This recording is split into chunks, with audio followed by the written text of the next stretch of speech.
So this lecture is about emotions. You know, you can't really have a psychology course without talking about emotions.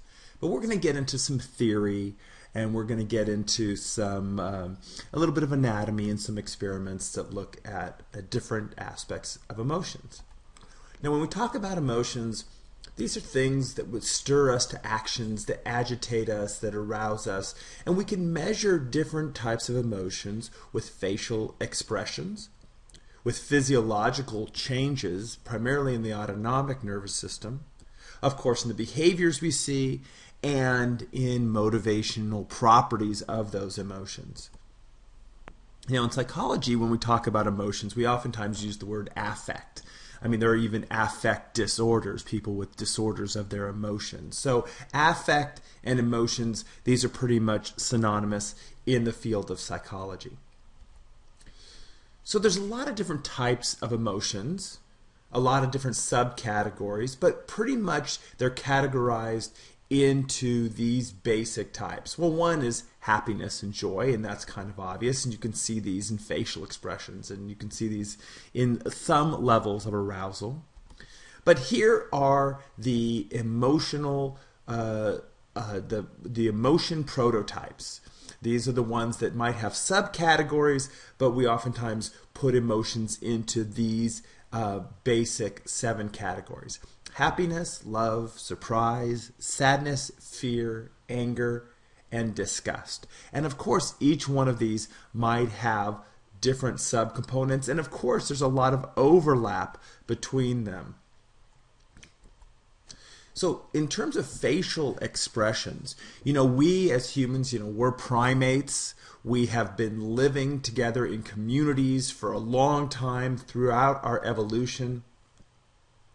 And in living in communities, we have to communicate with each other. And we did that for a very long time non-verbally, without language. And so you see many primates, and even a lot of other animals, have emotional expressions on their face or even in their body language. So here's, for example, a chimpanzee, and I think even as humans we can look through and we can determine which one is scared and which one is happy and which one is confused, you know, these kinds of emotional expressions. And of course, cats show emotional expressions, as you can see. That cat right there is irritated, and that cat is dazed, and that cat, wait a minute. They all look kind of alike. That's actually not true, because there is a lot of research on emotional expressions, even in cats. This diagram came from a book I have on the biology of aggression. And it looks at different ear positions and facial expressions of cats, of whether they are offensively aggressive, they put their ears forward, or they're defensive and they put their ears back. And what some of the studies that we look at is when we activate areas of the brain such as the periaqueductal gray, different parts of the PAG, periaqueductal gray, can elicit either offensive threat display or defensive threat display. So that's not completely true even in cats. Now, Charles Darwin wrote about this, illustrated this in some of his books. I mean, look at this animal right here. This is nonverbal cues of emotions. Is this animal happy? Do you walk up to this animal and go, "Who's your boy?" Do you pet him? No, you stay away from a dog that looks like this, because these are emotional expressions on this animal. Well, that dog right there, that dog is submissive. You can go up to that dog and cuddle it and scratch it behind its ear. Tail is down, the rump is up, right? The shoulders are down. These are signals to these animals, to other animals, about their emotional states. And this reminds me of a story that happened up in Alaska. You see, there are polar bears that live up there, and there are husky dogs that are owned by people and chained up. And, you know, every once in a while a polar bear will kill a husky, will kill a dog.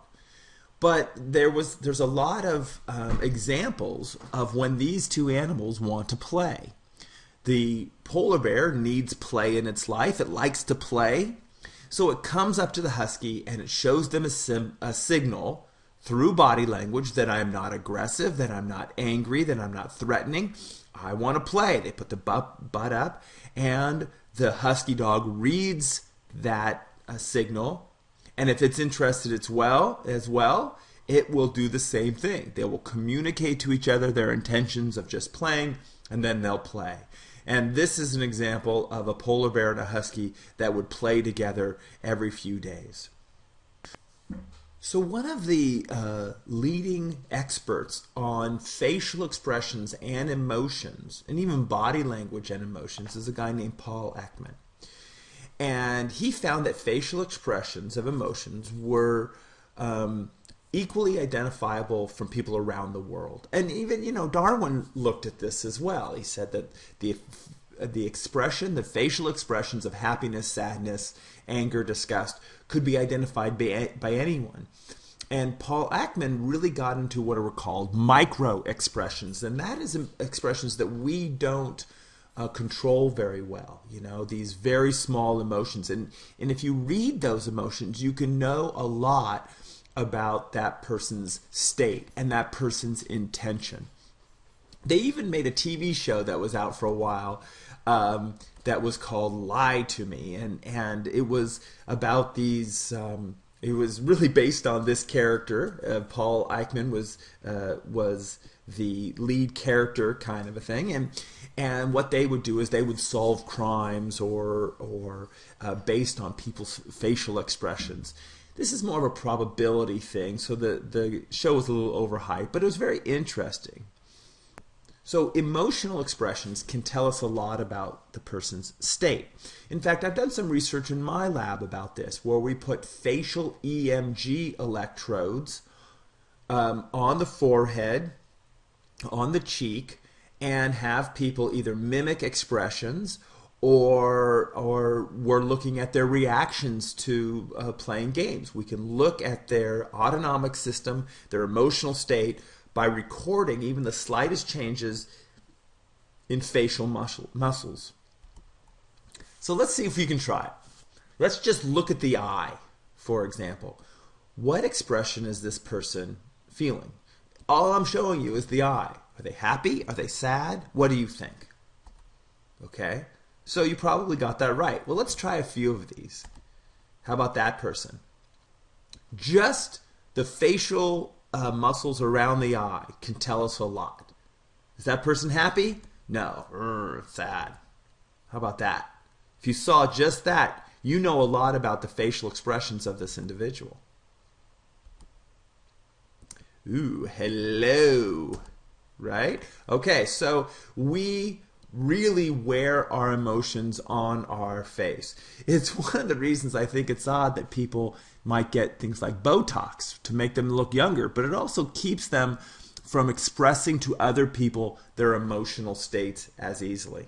So they might get Botox and go on a date and think that, and they're having a great time on the date, but their date is looking at them going, I'm getting nothing. I'm not getting any of these micro expressions that they're enjoying themselves. A little scary there. How about that person? Okay, so it doesn't take a lot. We can know a great deal about somebody's emotional state by just looking at the eyes. The eyes are very important.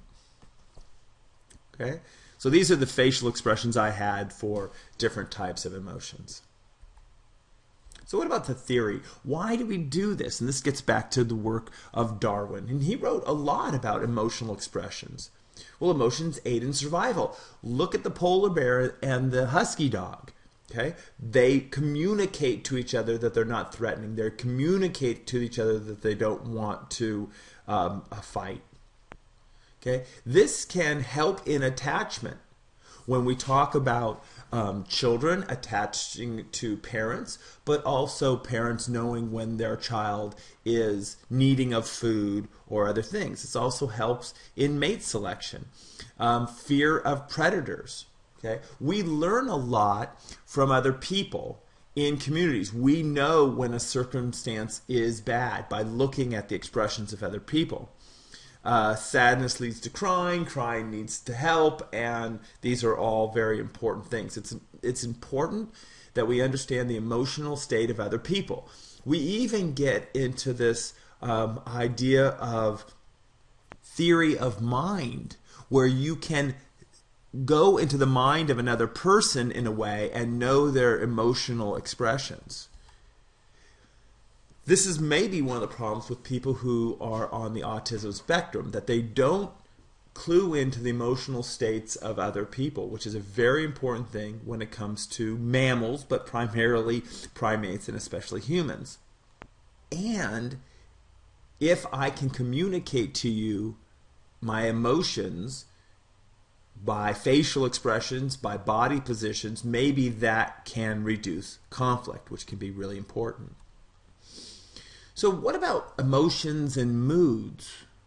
We've been talking about micro expressions and instant emotional expressions. Well, what about things that last a little longer? So moods tend to last longer. We have sad moods, we have happy moods, we have excited moods, as opposed to sort of a short time window emotional expression. Moods may be milder than a milder moods may be a milder form of emotions. I'm sad, I'm gloomy, right? Moods come from stimuli that may occur over an extended period of time as opposed to a reaction. Emotions might be more sudden. So let's look at moods a little bit. Can be time dependent, time of day, time of week. Okay, I don't know about your moods on Monday and your moods on Friday, but they can be very different. Time of year. This is interesting because we have a lot of things that contribute to our emotional state, including things like time of year and sunlight. So if you look at this graph from Watson et al., it shows the body temperature, your body temperature from a baseline, and your positive affect. Maybe it's 7 in the morning, you're not all excited and have a positive emotion, but that can raise during the day and then drop down. Negative emotions tend to be a little bit more steady state. Positives go up and down, kind of with body temperature almost, but negative emotions aren't necessarily as affected by the time of day. What about yearly cycles? And then we get into seasonal affective disorder, SAD. Perfect acronym for this. This is the depression, the winter blues. This can affect a lot of things. It can affect certainly productivity, relationships with other people, just overall state of contentment, and it can affect your sleep cycles. It tends to occur the further you get from the equator. At the equator of the Earth, the time-light differences aren't extreme. They only change only moderately so. But if you're up in Alaska, it might stay light until 11 o'clock at night and get light again at 3 in the morning at part of the year and stay dark all day long, or maybe just have an hour of light or a few hours of light. I experienced this because I lived in Hawaii, which is close to the equator, and then moved to Oxford, England, which really has a high latitude. And so when we got there in the middle of winter, it stayed dark till 9 in the morning and got dark at 4 in the afternoon. So the further you get away from the equator, the more disruptive light can be, and it can be really dark at night. Really dark even during the day. So what kind of therapies are used for people with seasonal affective disorder? Well, sometimes these can get really bad. You have to understand this isn't just necessarily the blues and not feeling so good. It can be severe depression. So antidepressants work and behavioral cognitive therapy works, but sometimes it's just about entraining the light, getting the light there that is more similar to our evolution of living near the equator. So you can get things like light therapy. And in this case, using full spectrum lights, UV lights, either in a light visor or just around a computer, And that's in training the brain that it is in fact dealing with a full day of light. So what areas are involved here? See, right here you have the optic nerve. This is the nerve that comes from the eye, goes back to the thalamus, the optic nerve. And just above where the optic nerve kind of switches from one eye to information from one eye and the other eye, where we have this crossing, you have just above it called the suprachiasmatic nucleus. A chiasm is where the optic nerves cross. Right above that, you have the suprachiasmatic nucleus. And that helps to entrain the circadian rhythm. It gets light information. And it'll send that information to an area called the pineal gland, which is back here. So, if you lesion the suprachiasmatic nucleus, then that stops the animal from getting into cycles of running. Let's say a hamster, for example, he runs certain parts of the day, feeds parts of the day, sleeps part of the day. You lesion that area and their timing is all off. They don't do those kinds of rhythms. You can also record the suprachiasmatic nucleus, and that activity is correlated with the activity of the animal. When it's beating, the animal is doing some kind of behavior. And what's even a little bit more weird is if you take an animal with a circadian rhythm of, let's say, 23 hours, because that can happen. You can have these mutant animals with a slightly off circadian rhythm, and implant that 23-hour cycle into an animal that has 24 or 25, and the new animal, the one that adopted the suprachiasmatic nucleus from the original mutant animal, will take on that circadian rhythm. So take a 23-hour suprachiasmatic nucleus animal, put that into a 25-hour animal. The 25-hour animal now is on a circadian rhythm of 23. That's kind of weird. Here's another way of looking at it. Here's the optic chiasm right here. Just above it, in the hypothalamus, is the suprachiasmatic nucleus. You can see it can just get a lot of that information directly from the retina. And then back here is the pineal gland. The pineal gland serves a lot of roles, many roles, and one of them is sort of helping the sleep cycle, when people sleep and when they don't. The pineal gland produces melatonin. Melatonin is actually something you can buy at a drugstore. You can buy at a health food store. But we produce our own. There's no need to take this. But information from the suprachiasmatic nucleus goes to the pineal gland and affects melatonin. Melatonin affects sleep cycles. It can affect body temperature. It affects a lot of things. In fact, some people take melatonin when they travel. Let's say they travel to Europe from California. It helps to reduce the amount of time they are spending in jet lag. And we also see that the level of melatonin might decrease over a person's lifetime. So sometimes melatonin is given to people who are old, who are getting up at 5 in the morning and feeling really drowsy at 5 in the afternoon to try to reset that circadian rhythm. So now what about the relationship between arousal and emotion? The body goes through a physiological state, and then the body also has the cognitive state or the affective state of fear or happiness or what. Okay? So these are kind of a character from an old TV show who lived his life without emotions, and then here's a case where he showed emotions. It was one of my favorite shows. So the question is, does one experience fear? The fear then causes the autonomic responses to use sugars and breathe hard and get blood to the muscles, or is it the other way around? Do you feel the arousal state, and then that causes the emotional state? So these are the different kinds of theories that are involved. Or maybe the two are interrelated more so than that. So here's a possibility.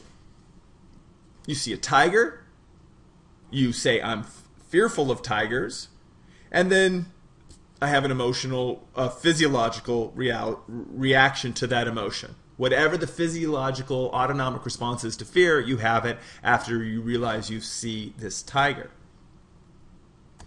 Another possibility is you see the tiger, that information is registered deep in the brain, maybe the amygdala, and that causes the heart rate to increase. That causes adrenaline. Adrenaline then, and the physiology, is then interpreted by the brain, by the conscious brain. It says, oh, I must be scared. I must be scared because I have a physiological reaction. It's kind of a roundabout way. So let's look at the different theories. The first one is probably one of the oldest theories, comes from James-Lange, the father of modern psychology, and William James, the father of modern psychology, and Carl Lange. Each emotion, they say, is accompanied by a specific physiological response. Fear produces one physiology action, happiness another, excitement another. Even facial expressions are then interpreted by the brain as saying, I must be feeling these emotions, because I'm attributing them to the physiological state. Emotions occur when we become aware of our body's physiological arousal. Awareness of pounding heart, that produces the subjective feeling of fear. So I see a tiger. I have a physiological response. Heart rate increases.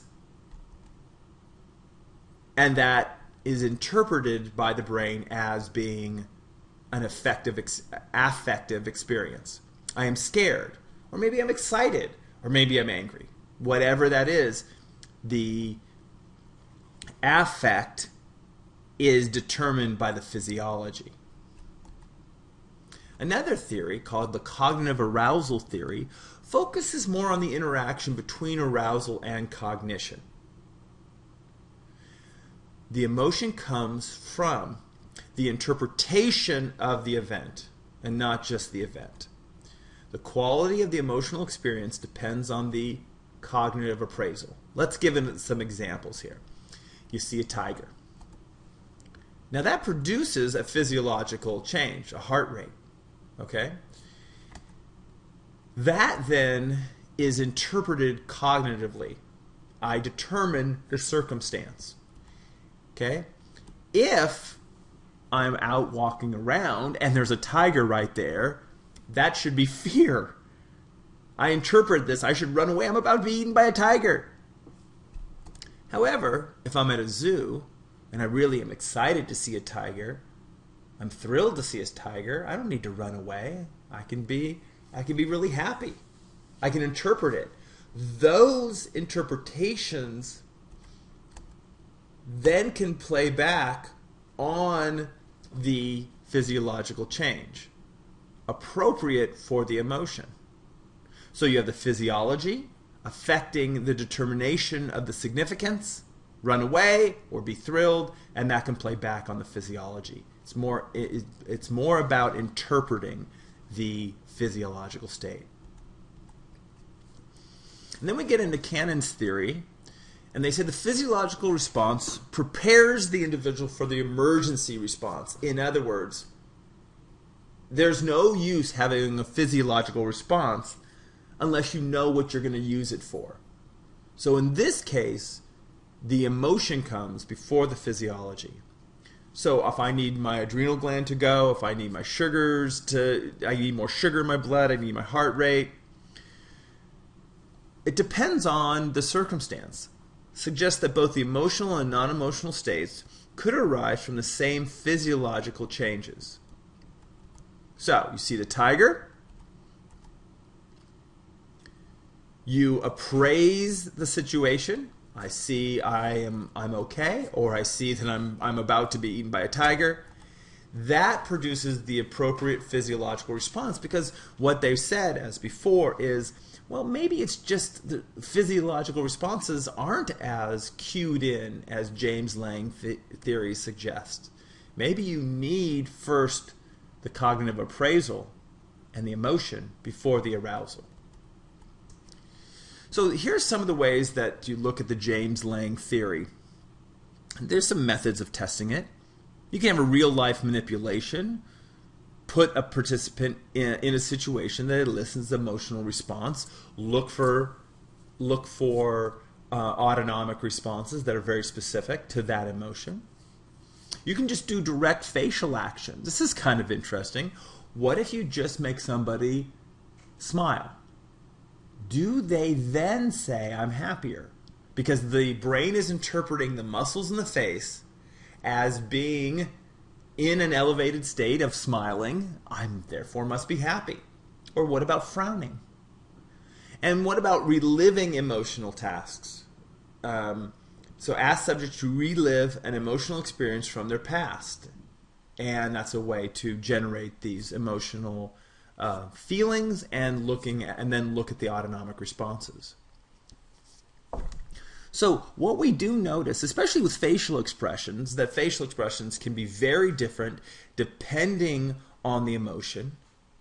And those facial expressions then can be interpreted by the brain. And also we should assume that autonomic responses like heart rate or galvanic skin response or cortisol levels should be very different for different emotional states, something to be interpreted. Well, if you look at this, here we have happiness. We created a sense of happiness, and we have electrodermal responses go way up. That's the skin sweat, right? But not a lot of heart rate. If you're happy, you don't need to run away from that. You don't need a fast heart rate, but fear or anger produces a lot of heart rate, but very low electrodermal response. But the problem is that oftentimes emotional, physiological responses can be kind of the same for many emotions. Let's take this example. What if you're very angry? Heart rate increases. What if you're scared? Heart rate increases. What if you walk in on a surprise party and all your friends are there and you're so excited? Heart rate increases. Now when you walk in, you're kind of excited to be there at your party. You're not angry or fearful. But you still have all these elevated heart rates. What if it's simply attraction? Autonomic responses tend to be rather general. Doesn't really bode well for James-Lange Theory.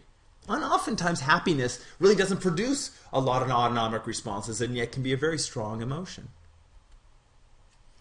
What about people with spinal cord injuries? You know, here's kind of a study where subjects who had suffered from a spinal cord injury recently and aren't getting autonomic feedback from their body.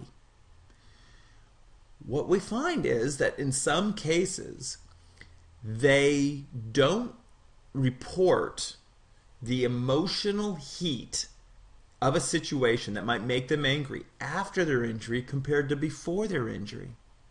When they look back at events that happened before their injury, they talk about them with greater emotional strength than after. That maybe they're not getting the feedback, so they're not getting the emotional expression. This is kind of supporting a little bit of the James-Lange Theory. But I have to warn you that this spinal cord injury research can go both ways. It's not as strong of evidence, but it is some evidence. Here's kind of a fun experiment that supports the cognitive arousal theory. This is by Schachner and Singer. Subjects were given adrenaline and told it was a vitamin. Okay, he was taking this vitamin. And then you had a control group that was given a pill, but it was a placebo. But let's look at the adrenaline group. Some of the people in the adrenaline group were misinformed. They were told to expect a calming effect of the adrenaline. Some were informed that this vitamin I'm going to give you might arouse you somewhat. You might get aroused by this. And some weren't told anything at all. And then they were put into two different rooms, an angry room and a happy room. I'm not sure what the angry and happy room were, other than the angry room probably had a bunch of angry people in it, or rude people, or something that made you angry. The happy room was filled with happy people. Okay? And the question is, what happens to these individuals? Well, the misinformed group, they were told that the vitamin was going to calm them down, said they were happier in the happy group and angrier in the angry group room, right? Because what they were doing was they were aroused. Why are they aroused, they say? Well, it must be all these happy people, I must be happy, that's why. Or I'm aroused, I'm physiological, my heart rate is increasing by the adrenaline, but they attribute it to the angriness of the angry room. If you were informed, though, your heart rate's going to increase. I'm going to give you a pill, your heart rate's going to increase. You go into the angry room, your heart rate increases. They don't get angry. You go into the happy room, they don't get happy because they attribute the physiological response of the heart rate elevation to the pill and not the circumstance. And if they were uninformed, it was somewhere in between. Well, this comes to another experiment. It's kind of one of my favorite experiments, the swinging bridge experiment, and it really helps to demonstrate what we call excitation transfer, which is similar to the past experiment. A physiological arousal induced from one source influences the emotional experience and behavior induced by another. So here's what they do. They take some guys and they have them walk into the middle of a swinging bridge. And it's scary. It's way above a gorge and they're kind of scared. It's swinging back and forth. So their heart rate is elevated. And then standing in the middle of the bridge is an attractive woman. And she gives them a survey. Will you take the survey, please? And by the way, if you're interested in the results, give me a call. Give me a call and I'll tell you the results. Another group of individuals walked across a very sturdy bridge, a brick bridge or a wooden bridge. They weren't scared. They weren't swinging back and forth. And they came across this attractive woman. They took their survey. She gave them the phone number. And those that got the survey on the suspension bridge were more likely to call the woman, in other words, calling her maybe for a date or to talk to her because they were attracted to her, than they were for the sturdy, solid bridge. They were attributing their physiological arousal from the swinging bridge to the physiological arousal of attraction. Here's another experiment. Very simple experiment. I like this one. Subjects ran in place for 15 seconds. Another group ran in place for 120 seconds. So 15 seconds, not much of arousal. 120 seconds, the heart's really beating. Then they were shown videos of co-eds. And the co-eds were either dressed attractively and they were energetic, or they were dressed down unattractively. Bad clothes, I don't know, whatever. And they were rather dull. Subjects were asked to rate the woman's attractiveness. So here's the results. If the had low arousal, in other words, you ran in place for 15 seconds, right here, you found the woman to be attractive if she was dressed attractively, and not so much if she was dressed down and kind of dull. However, when switched to the heart rate increasing 120 seconds, the person went from a kind of attraction to a real high attraction, but it had the opposite effect. You found the low attractive dressed woman even less attractive, attributing the increased heart rate to increased attraction or increased inattraction, I guess is the word. Then they were asked questions like, well, what would the likelihood that you would get into a romantic relationship with this woman? How much would you like to do that? Again, you see the same thing, that high arousal decreases an already inattraction,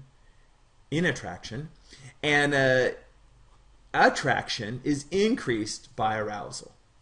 Okay, we kind of went over this a little bit when we were dealing with some of the work by Helen Fisher about physiology and attraction. Okay, that's the end of the lecture, and we're nearly into the section.